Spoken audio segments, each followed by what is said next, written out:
Join us as we uncover the hidden gems of Grand Coteau and Arnaudville, and maybe even meet a ghost, where every corner tells a story of resilience, heritage, and community pride. From the historic Academy of Sacred Heart, the charming streets of Grand Coteau, and the historic homes in Arnaudville, get ready to be captivated by the spirit of Louisiana's diverse past and present. Stay tuned for an adventure you won't forget. Hi, which path is taking us on a spring ramble in South Louisiana? For our spring ramble here in Arnaudville and Grand Coteau. So I am at the Academy of Sacred Heart, which is a girls' school that's been around since 1821. And I'm going to take you today with us as we tour different locations. Look, we are actually on the campus. We are in front of the chapel right now. Swing over a little bit and you see that's where the prep school is. The campus is incredible, and we're going to take you with us today. The Academy of Sacred Heart is a testament to Louisiana's Catholic heritage.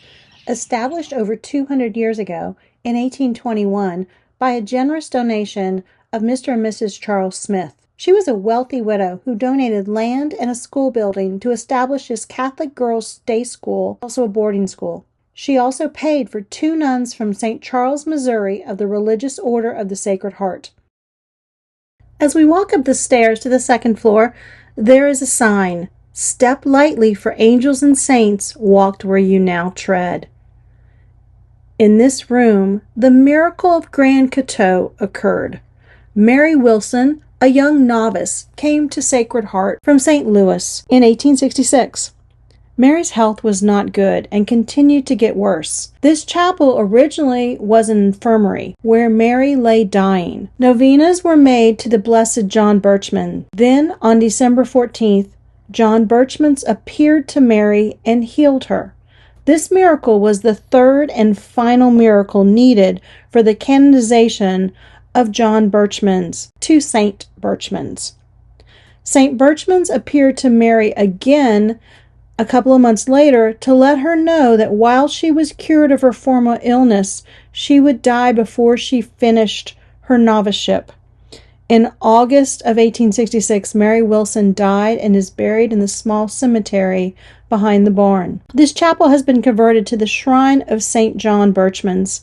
It is the only shrine in the U.S. that is actually on the exact location of the miracle. Many people come from around the world to visit and pray. A short walk down the hallway, you will find the Petit Musee of the Academy of Sacred Heart. This museum is dedicated to preserving the pioneer spirit of the school's founders and the contributions of the enslaved individuals who helped shape its legacy. In 2018, the Academy of Sacred Heart hosted a gathering of the descendants of the enslaved persons of this community and school. A room in the museum is dedicated to recounting their stories and their contributions. Through hardships, natural disasters, disease, and the Civil War, this school has persevered and grown. In fact, in 2006, Birchmans Academy opened and began offering classes to boys. During the Civil War, the Academy received protection from a very unexpected source, the Yankees. Union General Nathaniel Banks was dispatched into south central and southwestern Louisiana. The Academy of Sacred Heart received a letter from General Banks. His daughter was a student at a Sacred Heart school in New York. His wife asked him to offer his protection to the nuns and students at the Academy in Grand Coteau. He sent troops for their protection along with provisions. Due to this protection in 1863, the Academy suffered no material damage from the fighting in the area. Under these oaks, graduates from the Academy gather and celebrate Mass and awarding diplomas. Our next stop is St. Charles Borromeo Catholic Church. This was established in 1819 from a land donation from Mr. and Mrs. Charles Smith. This was the same family who donated the land and the school to the Academy of Sacred Heart. The current church building began construction in 1879 and was named Sacred Heart Church to honor the donations from the school. The name was changed back to the original name in 1971. As we look around the church, the majority of the artwork was painted by Erasmus Humbruck. You can see more of his artwork in the St. Louis Cathedral in New Orleans. So there's a rumor that he worked for a jug of wine, meals, and a room. But church records actually show he was paid $15 per painting, and the large oval painting above the sanctuary, the coronation of the Blessed Mother, he was paid $65. 6 years following the completion of the church, a bell tower was added, transforming it into one of the most iconic landmarks in the area. This poignant gesture was made possible through the generosity of the late Dr. Edward Millard's widow, who donated a 3,000-pound bell to the church. Dr. Millard was renowned for his pivotal role in treating Mary Wilson, whose miraculous recovery at Sacred Heart School garnered widespread attention. Today, the bell tower stands as a testament to the faith, community, and the enduring power of generosity. Nestled beside the Jesuit cemetery, behind the church, is a replica of Our Lady of Lourdes Grotto from France. This was erected in 1927. It offers a tranquil sanctuary for contemplation. Its presence behind the church provides a poignant link to the religious tradition and history, inviting visitors to pause and reflect on its timeless significance. Welcome to Grand Coteau, population of 776 in St. Landry Parish. This area was known as Buzzard Prairie and had the first known land grant in 1776. This community was a thriving community with 2 bakers, a cobbler, a millinery, a blacksmith shop, post office, 6 bars, and 9 brothels. Today, Grand Coteau is known for its magnificent trees, groves, and gardens, and shopping. Let's visit Petit Rouge Antiques. The building is on the National Register of Historic Places and was built in 1840. Petit Rouge sells antiques, teas, herbs, soaps, oils, plants, and local honey, and lots more. Let's take a look around. If you like this video, please like and subscribe.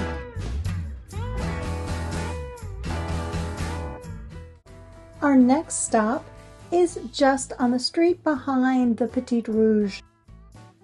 This is the Chatrain house, built in 1835. This home is now operating as an Airbnb, so if you'd like to stay, you can do it. It's a 5-bedroom, 3.5 bath retreat with a full kitchen. In 1928, Teresa and Theodore Chatrain moved into this home, and it became known as La Maison Chatrain. Now, the Chatrains actually operated the bakery, which is now the kitchen shop. Let's explore this house. As we go upstairs, we'll see a couple of bedrooms with a bathroom. As you're going down the stairs, watch your step, s'il vous plaît. What a lovely home. Let's make our way back up to the main street, on our way to the kitchen shop. Next, we have the kitchen shop. Let's listen to Jesse give us some history of the building along with a taste of gâteau. Gâteau means cake in French. It's based on an old French recipe called gâteau breton, cake from Brittany. Okay. Want to try a piece? Sure, thank you. The French do it, it looks exactly like that with the praline center, but they don't use pecan praline because pecans don't grow in France. Use things that are grown in France or nearby, walnuts, almonds, hazelnut, pine nuts. I love this old building. It has 2 historic dates. I don't know if you noticed. This room was the first thing built in 1840. It was a stagecoach stop. And then the storefront was put on in 1900. And Mr. Chatrain from France moved to Grand Coteau and married a local girl. And he was a baker. He had a bakery here, quality bakery from 1900 through the early 1950s. The floor in here is not original. That had to be replaced. But the front is all original material. Wow. Over 100 in there, and parts of this from 1840. This is amazing. But we didn't know that it actually had been a bakery. Right. When we bought it. And it just happened to be. And, you know, in talking to them about the history of the building, we found out. Right. It was like, wow, returning to its roots. Arnaudville is our next stop. We're going to look at the Frozard Home. Here. And the dog trot here. And originally they had screen doors. In the century, they connected the houses. You know, they rolled this house down from Grotto, the Sears Roebuck house. And then from 1896 to 1904, 02, they connected them. Had the stairwell outside like the Freedom House. Old man Frozard, they were not American. They were French. You know, he didn't pick a side north or south. He also, there's a secret room upstairs where you have to crawl on your belly in case anything like that would happen again. Arnaudville, with the stop at NuNu Arts and Cultural Collective, some great local artists, it's studio space, Cajun music. It's just this fostering, a great place to foster the local culture. There we'll go to Maison Stephanie. Now we're in Arnaudville. It's a town that was incorporated in 1870. It's a town that also is in two parishes, St. Landry and St. Martin, and the population is a little over 1,000. The town is actually called La Jonction by the French-speaking citizens since Arnaudville is located at the junction of the Bayou Teche and Bayou Fuselier. It was originally a site of an Attakapaw Indian village. Welcome to Maison Stephanie. This is a 2.5-story raised plantation house in a French Creole style, built in 1796. Let's listen to the current owners with a little bit of history. The construction started on the house in about 1784. It was completed in 1796 because all of the brick was handmade here with the clay from the bayou. Hired the bricks here, and the mortar and everything came from Bayou Teche. Morton was educated in Spanish, Latin, Greek, and of course he's French. So when he built the house, he wanted to pay homage to the Greek god Stephanos. And the house is feminine, so he couldn't name the house Stephanos. He named it Stephanie. None of the families that ever lived here have a Stephanie. There's no Stephanie at all. The room on the third floor was a hospital. The stuff that's on the floor that's supposed to be blood, Ramona said, it's not blood. She said what really happened is Daddy was the engineer of the sugar mill in Brooklyn. He would get paid some money, but he would get paid with sugar, syrup, molasses. We had stored the molasses barrels up on the third floor. She said, and it was a hot, hot summer, and the barrel burst. And so all of that stuff that looks like blood up there, and the footprints, is molasses. People who were staying in the room would always leave in the middle of the night. Oh. We've had probably five customers, clients, leave because of the ghost in that room. Oh. And they all describe her the same way, though. Blonde, either as a young adolescent, maybe 15, 16, or a 6 or 7 year old. Always blonde, always in a white dress. But you've never seen her? No.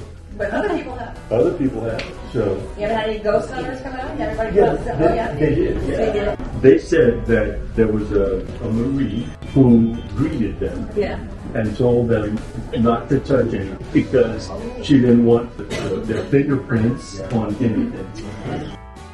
Which place was your favorite today? Let me know in the comments. In the meantime, safe travels!